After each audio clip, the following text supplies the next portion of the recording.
こちらは前回のエピソードの続きです。二つ目のお部屋にやってきました。So lastly, I have another question. So I want to observe this question from a different perspective. What kind of speakers do you want them to be? And I think the way teachers think about that could be related to how we teach our students. So Mm, in my case, I want them to be able to speak longer sentences, or talk about something long. So, just one sentence or one word. Around the first part, that's okay, if they're beginners. But sure. yeah, as time goes by, their skills improve, then, I want them to be specific, or I want them to be a logical person who can emotionally talk about something or who can explain really well. So in my case, long story short, I want them to be able to speak, speak long. That's my um, ideal. But how about you? Yeah, I think basically the same. Most importantly, this is hard to say, but like I want my students to be kind of engaging speakers. Mm, Some of that is personality and maybe not something I can really affect, mm, but I want people to be, how can I say, to be better at having a conversation in English, right? I keep talking about this, but it really is what I think about. And that's not just about having like correct English, as I mentioned. It's also about being able to keep a conversation going. mm, So it can mean often, yeah, saying more than one word or one sentence if someone asks you a question, and also trying to make sure that your answer to that question is like interesting, yeah, so yeah, that yeah. the person that you're talking to wants to ask you more about it, That's right? right. Mm, There's and I feel like this, and I understand that students feel this way a lot of times, especially kids. Um, they don't really want to talk that much if they're in a group lesson, right? mm, Sometimes students they get nervous, they don't want to be like the center of attention.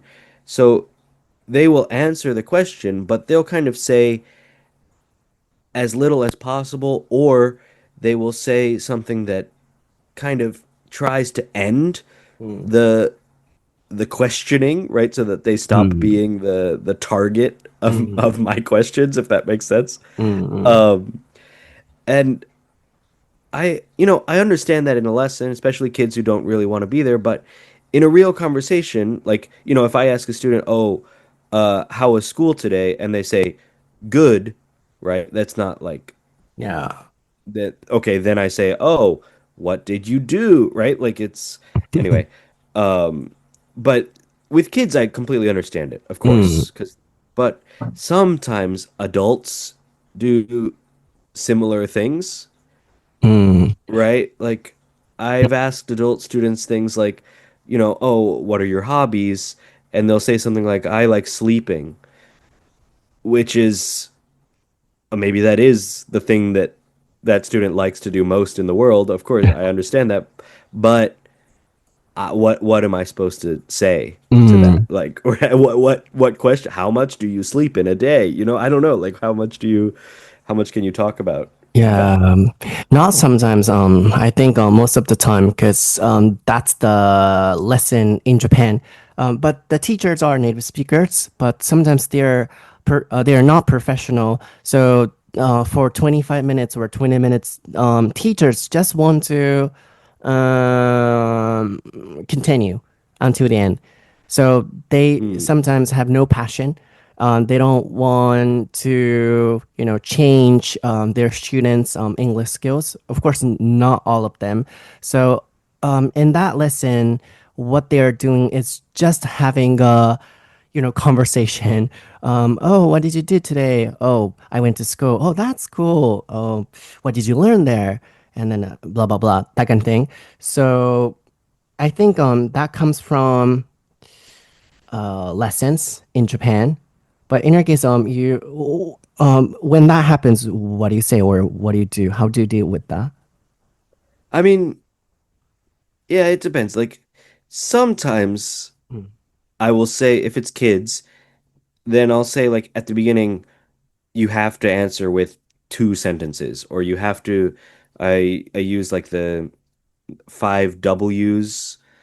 You heard like who, what, when, where, and why. Like mhm, you have to answer two 5W questions, right? So if mhm, I say like how was school today, you have to say what you did and who you did it with or something mm, like that, right? mm, mm, mm. So with kids, that's often how I'll try to get them to speak more and speak in a more interesting way. Mm, Um, yeah, yeah. with adults, maybe I'm not as nice, so I might just say something like, "Oh, can you tell me more? Like, can you Mm, mm, give mm. me a little bit more information?" Yeah. But In my case, I try to give sometimes strict feedback. So I would say, don't make me ask questions. So please try to, speak longer without me asking you questions. yeah, Then, yeah, they get used to talking longer. そう、僕は、最後ね、皆さんに投げかけたいなと思ったのが、どんなスピーカーになってほしいのかという、そのライリーに対して、あるいは僕が、レッスン生の方に対して思うのかっていう、ここがやっぱり自分の教え方の部分に反映するんじゃないかなってふと思ったので、今この聞き方をしてました。で、そう、僕は一つは、長く会話をできる人、あるいは、もう欲を言うなら人を引きつけることができる人、論理的に話せる人、ちゃんと感情が入ってる人とか、まあいっぱいあるんですけど、こう、一問一答だけで終わらせる会話は、やっぱり避けなきゃいけないと思うんですよね。で、まあ、ちょうどライリーも同じで、ね、こう、自分のことというか、まあ、話してくれる人にやっぱなってほしいという、本当その通りだなという。でもなんか、まあ、今はわかんないですけど、一般的なね、オンラインの、ね、こう、安価で、まあ値段は関係ないかもですけど、うちも安いのでね。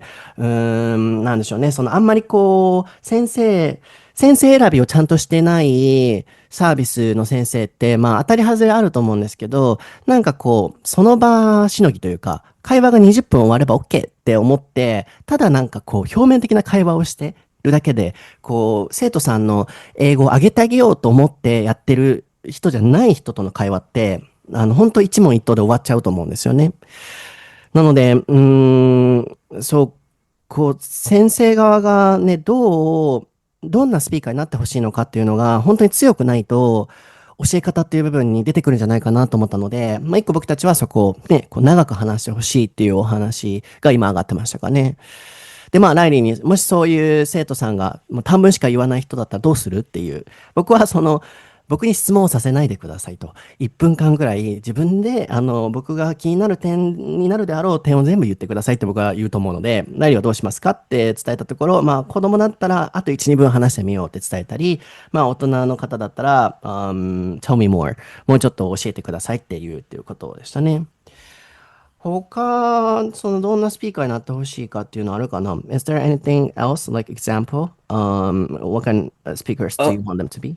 yeah, it's kind of the same idea, but I also think that I want to encourage my students in group lessons to ask each other うん、questions うん、because if you, you know, if it's always me saying, "Okay, and then what? And then well, where did you go? How was it? Blah blah blah." Like that's not that interesting for the rest of the students. So I want to encourage my students to talk to each other. So if somebody says, you know, somebody answers one of my questions and then another student in the class has a follow-up question, う then I would ん。like them to be able to like freely ask that Yeah. so that that's how because like I mean kind of in a group lesson the goal, well, the best thing is probably for the teacher to speak as little as possible うん。and the students to speak as much as possible. True. うん。It also it's kind of helpful that it makes it easy for me if I don't have to like うん。control the conversation if the conversation just kind of goes う and ん。I'm just there to, make corrections or blah blah blah that kind of thing. Yeah. But but again, in normal conversations, people should be able to you know, they answer the question and then they ask a a follow-up question, or they ask the same question to the other person they're talking to, or whatever, you know? Yeah, teachers talking less. That's what sometimes some teachers forget. They talk a lot. So yeah, And I forget too, by the way, but really. but ideally, I should be talking less. Yeah. So yeah, that's what we have to be careful about. And yeah, as you also mentioned this, and I was going to say this, conversations require or include, for example, questioning or listening or sometimes facilitating, and then talking longer or getting attention, which means trying to have emotions or feelings in your answers. Or I think conversations require those kinds of things. But sometimes English learners, especially studying with AI or those teachers, tend to forget that we always have a conversation partner. So sometimes one person speak too much or too long, or sometimes they don't know how to ask questions or how to make the conversation sound fun.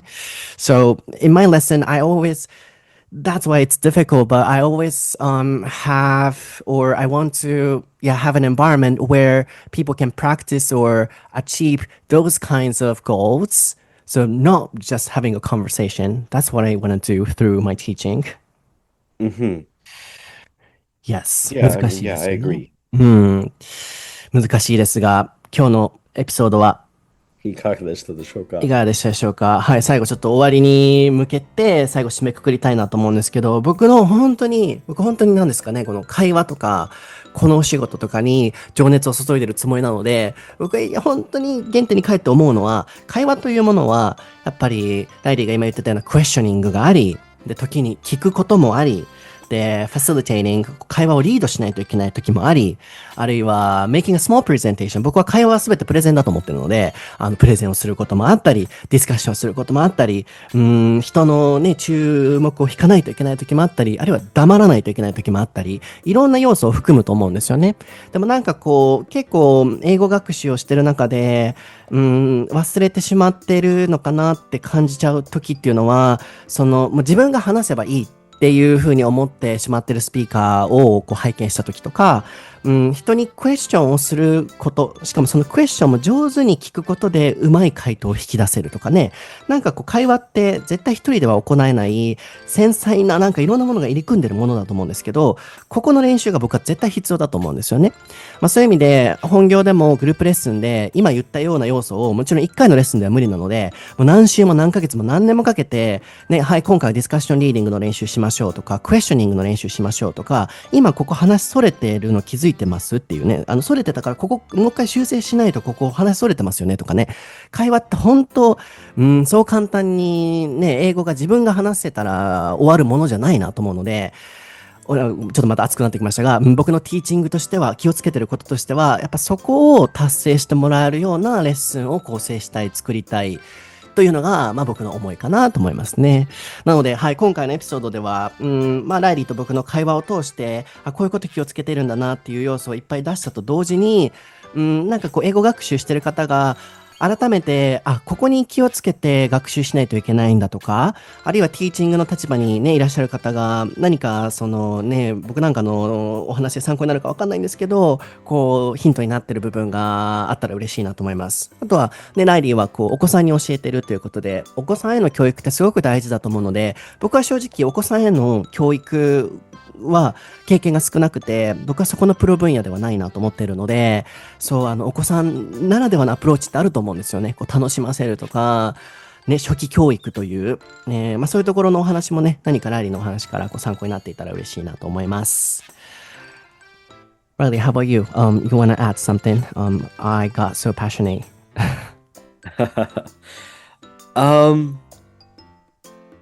Yeah, I don't know. I mean, I'm thinking about my kid a lot lately. Your So I've been kid? kind of my kid, yeah. Uh-huh. So I've been thinking about how to teach Uh, my kid. uh, And I think I've got a little bit of time before I can really teach him. I mean, as an infant, I don't know how much teaching I can really do, but like mm, that kind of thing is is interesting to me. I hope that because I have experience teaching kids as a job, that I can do a good job as a parent. Um, but it's something I think about, like how to talk to my kid or how to talk with my kid. I think I I want him to be like, yeah, someone that can have conversations with people and can be engaging when talking to other people. Um, and yeah, I have to think about how to encourage him to do that, if that makes sense. Do you want him to speak Japanese and English both? Oh, yeah, of course, of course. Oh, yeah, that's really interesting. I'm kind of interested in how you guys are going to teach him, like Yuki-san and Riley. Just talking, talking in Yeah, Japanese and talking English. yeah, honestly, Work?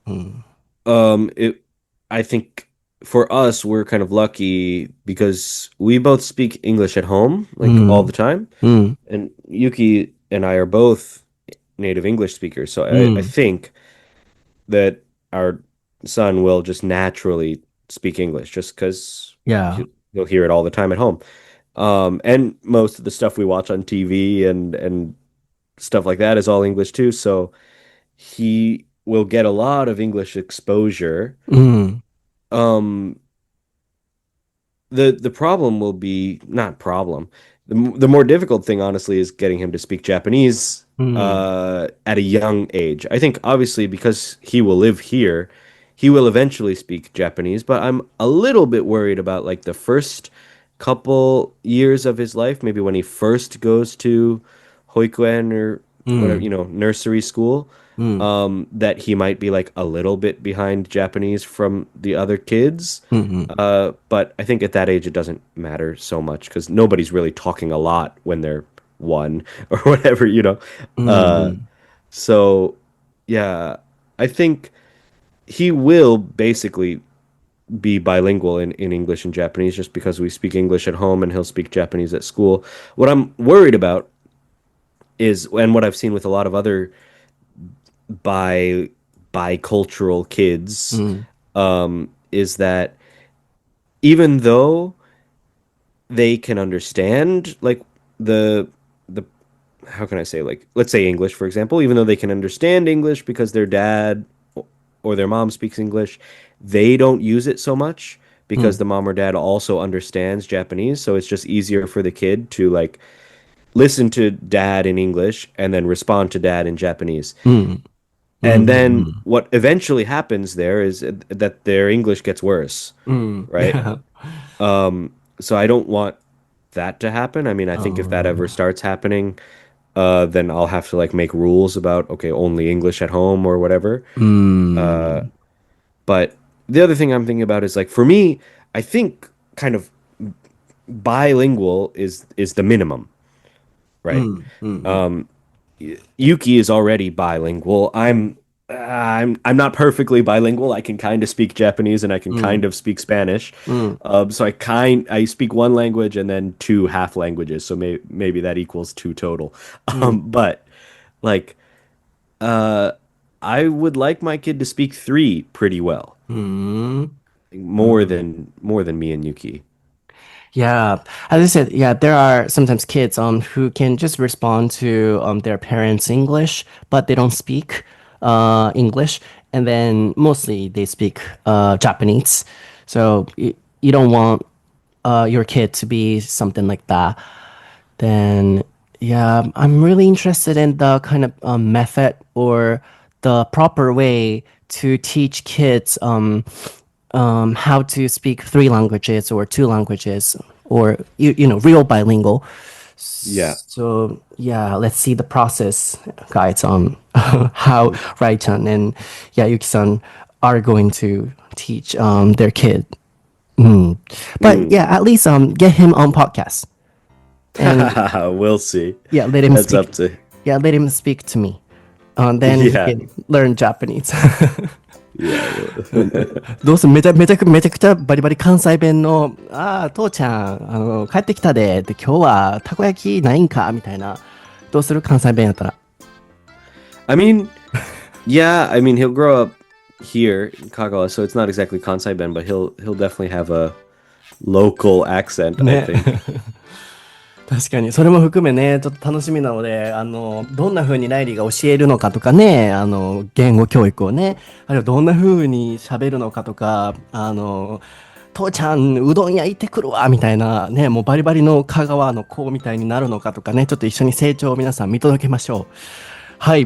僕は英語のソータで調べていただくとインスタとか SNS 出てきます。Riley や Wiley サルマン XT で、調べてください。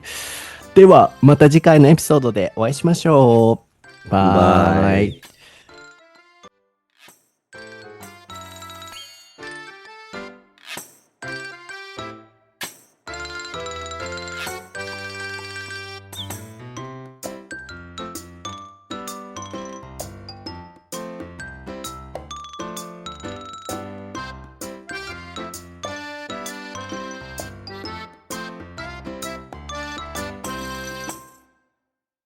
こちらは前回のエピソードの続きです。